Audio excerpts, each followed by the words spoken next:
Eh, Batman, il aurait été beaucoup moins stylé s'il était tombé dans le terrier d'un lapin nain plutôt que dans une cape de chauve-souris. Ouais, mais on l'aurait appelé Alice du coup. J'ai pas compris. Et tu savais que Walt Disney avait aidé à clipper un son de Booba? Allez, vas-y, rembobine.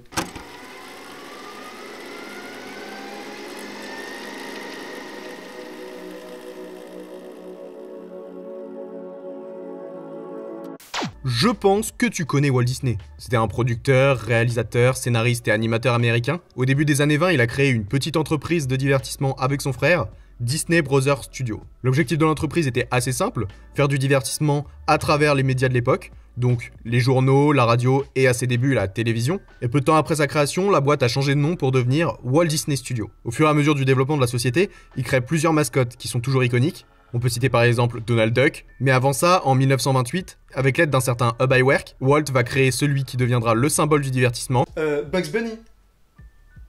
Non. Mickey Mouse.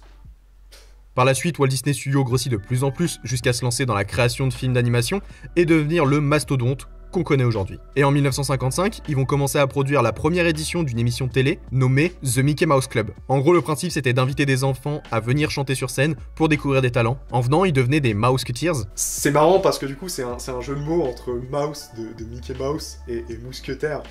Et du coup, c'est. Bref, à la toute base, le nom Mickey Mouse Club vient d'un événement commercial créé par Disney dans les années 30, et là, ils l'ont repris pour financer et promouvoir l'ouverture du parc Disneyland. L'émission s'est arrêtée en 1959, mais elle a fait plusieurs fois son retour dans les décennies plus récentes. Et c'est dans l'édition des années 90 que beaucoup de visages vont devenir très célèbres. Après avoir remis le principe au goût du jour, on a découvert les talents de Britney Spears, Christina Aguilera, Justin Timberlake et Frédéric Diffenthal. Non. Pas du tout. Mais laisse-moi finir.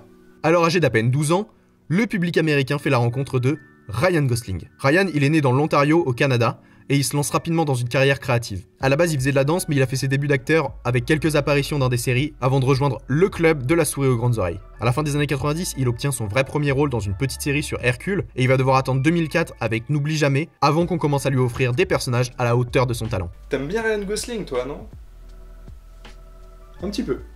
Après avoir été nommé aux Oscars pour son interprétation dans Alf Nelson, il va enchaîner les films avec plus ou moins de succès, et en 2011, des producteurs vont lui proposer de jouer le personnage principal de leur prochain film, et après la lecture du script, Ryan accepte. Et c'est à ce moment-là qu'il lui propose même de choisir lui-même le réalisateur à qui ils vont confier le projet. Alors Ryan propose à Nicholas Winding Refn de réaliser Drive. Pour résumer rapidement, Drive c'est l'adaptation d'un livre de l'écrivain James Sallis, et ça raconte l'histoire de... C'est bon, je sais, j'ai vu Drive, abrège.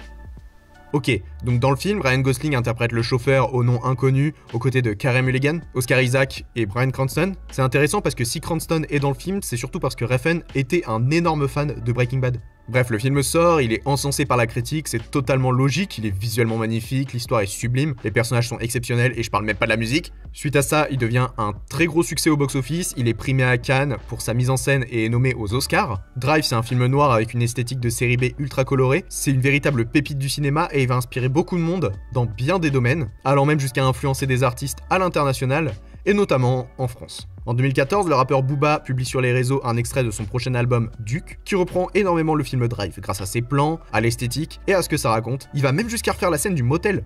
C'est assez fou de se dire que sans Walt Disney, bah Booba aurait peut-être jamais fait un clip aussi stylé. Tu trouves pas ça dingue? T'as fini? Ouais, pourquoi? Parce que j'en ai rien à battre. Ah.